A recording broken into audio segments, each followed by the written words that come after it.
So American Sniper, which again, as you know, has turned up in the Oscar nominations, latest film by Clint Eastwood based on the autobiography of Chris Kyle, who was, as the title suggests, an American sniper, a Navy SEAL, 4 tours of duty in Iraq, during which he racked up over 160 confirmed kills, which was the thing for which he became famous. So the story begins with him on a rooftop in Fallujah, and it then spirals back to his childhood, to early conversations with his dad, in which his dad takes him on a hunting trip, and his dad says to him, there are only 3 kinds of people. There are sheep, there are wolves, and there are sheepdogs. You know, we don't do sheep, we don't do sheepdogs are the people that sort of look after everybody else. And that's kind of the overriding metaphor. But when he is out in the combat zone, it seems to everybody that he is, if anything, overly eager to get involved. Here's a clip. I'll tell you something, these Marines keep rushing in like they're doing, they're gonna have their asses shot off. Well, they're Marines. They don't get the training we do. Half these guys were civilians 6 months ago. Well, let's coach him up. I'll show them how team guys do it. I'll lead the unit on the street. No, we can't do that. We need you on Overwatch. Come on, if I'm on the street, Mark, Look, house to house is the deadliest job here, man. You got some sort of savior complex? I just want to get the bad guys, but if I can't see them, I can't shoot them. Look, all these guys, they know your name. They feel invincible with you up there. They're not. They are if they think they are. Why don't you just keep banging on the long gun? We'll let these dogs sniff out Zarqawi. So the film has caused, I mean, it's divided audiences, and it's easy to see why. Essentially, it's the story of somebody who I think the film allows you to see as either hero or villain, and probably a combination of both. Clint Eastwood originally, there was Steven Spielberg was going to direct this, and this project passed from Steven Spielberg to Clint Eastwood. Bradley Cooper has been the sort of the consistent element in it as Kyle, and he is understatedly conflicted as this person who, when he's out in the war zone, he's focused, and that's what makes sense to him. And of course, as the wars take over, his life at home starts to fall apart. He has a loving wife played by the increasingly impressive Sienna Miller, who was, I said I didn't recognise her when she was in Foxcatcher, and I have to confess I didn't recognise her again in this, and she is very good. And it's funny because a few years ago I would not have thought that Sienna Miller would have grown into such an accomplished actress, and she give her a due, she really has.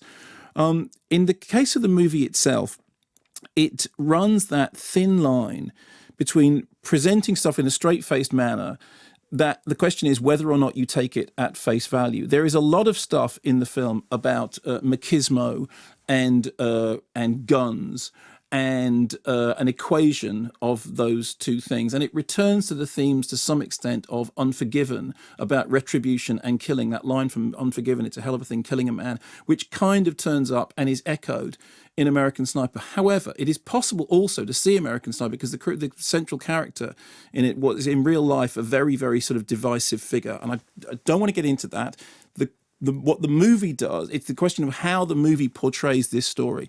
I think that Eastwood is intelligent enough to understand that it's possible for an audience to make up their own mind about a character. But I also think that he plays things with such a straight face that it is possible to see American Sniper as rather distressingly one-sided, rather distressingly flag-waving, rather uncomfortably patriotic.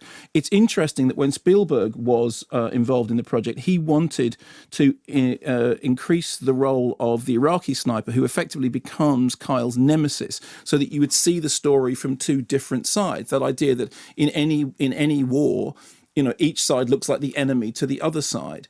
And when the project came to Clint Eastwood, what Eastwood always does is to strip things back. He's a very, he absolutely nuts and bolts.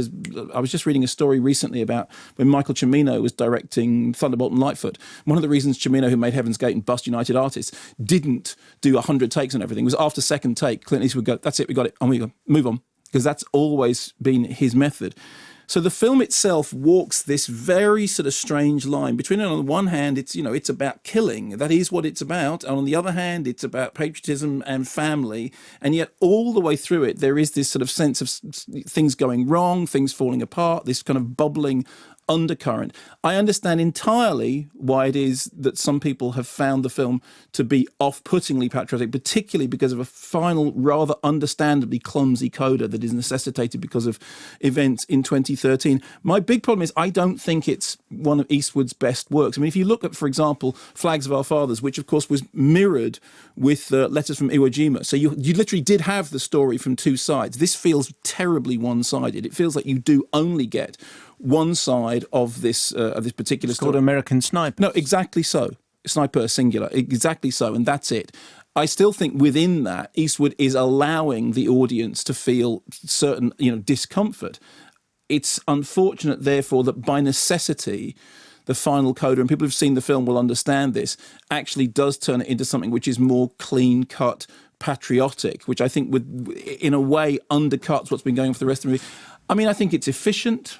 I think it's solidly done. I don't think it's anything like his best or most intriguing work. There are certainly sequences in it which are very, very tense, and I think Bradley Cooper's, understatedly, because Bradley Cooper is somebody who became known on screen at one point for sort of overacting. He had that. He always looked like he was about to break into manic laughter. That sniff, by the way, was your Bradley Cooper then, wasn't it? Yes, but you interviewed Bradley Cooper. I think he's terrific. I do think he's a terrific actor, but he had, in the past, had a tendency to do parts which are slightly manic, slightly large number, and he reins those things in, he dials those things down in this. That said, I think it is a problematic film. I think it's efficiently directed, certainly gripping. I found it disturbing. And that's a good thing. No, I found it disturbing. Well, I found it disturbing that there are elements of it that I didn't trust, and there are other times when I felt like Eastwood was saying, you can read this two ways. For me, I would like it to have been more ambivalent than it was.